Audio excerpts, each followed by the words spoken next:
এবং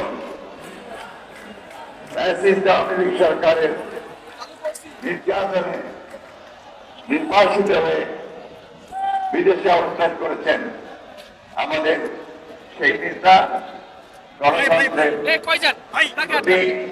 18 কোটি মানুষের বুঝলাম না, আপনার পিছে ক্যামেরা আছে না?